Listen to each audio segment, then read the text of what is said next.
Le langage humain est bien pauvre pour expliquer les réalités divines.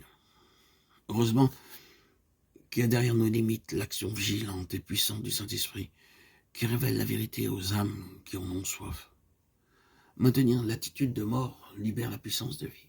Dit encore M. Fox, la mort agit en moi et la vie en vous, dit l'apôtre de Corinthiens 4,2.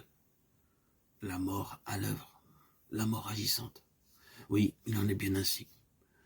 Car il s'agit ici de la mort de Jésus. Ce ne fut pas une mort ordinaire. Elle est active. Par elle, nous avons la délivrance. Elle opère la séparation d'avec le péché. Elle fait mourir l'activité charnelle et rend conforme au Seigneur en sa mort.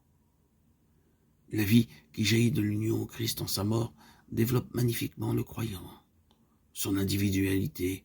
En un certain sens, celui-ci se réalise davantage lui-même, plus qu'il ne l'avait jamais fait jusque-là. Car la vie nouvelle ne détruit pas la personnalité, elle la développe au maximum, à la louange de Christ, qui communique sa vie. Une libération de la vie de puissance, c'est bien là ce dont l'Église a besoin. La mort en Christ, avec Christ, libère la vie.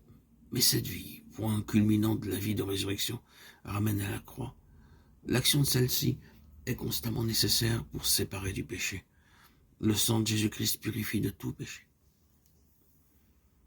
Lorsque nous parlons du sang de Christ, a écrit un chrétien, nous entendons par là la vie qu'il a répandue en sacrifice, donc sa mort. Sa mort pour la séparation d'avec la vie psychique héritée du premier Adam, 1 Corinthiens 2,14.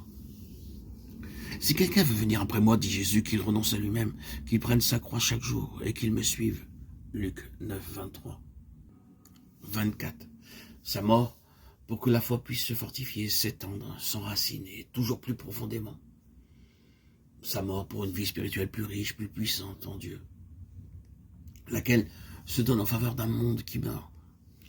Si tous les membres du corps de Christ voulaient, unis au chef, vivre d'une vie crucifiée, conformité à sa mort, ils y trouveraient cette plénitude glorieuse, ces fleuves d'eau vive dont le monde a tant besoin.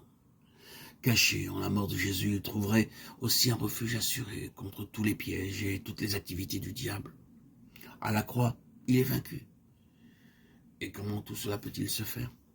Par la puissance du Saint-Esprit, lequel conduit à la croix, et celle-ci au Saint-Esprit.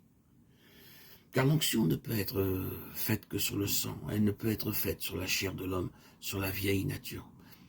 Il y aura encore beaucoup à dire sur les résultats pratiques, les fruits d'une vie crucifiée, sur le fait de marcher comme Jésus, dans une vie de service, avec humilité en faveur de tous. Que tous ceux qui ont une certaine maturité spirituelle chérissent ces pensées.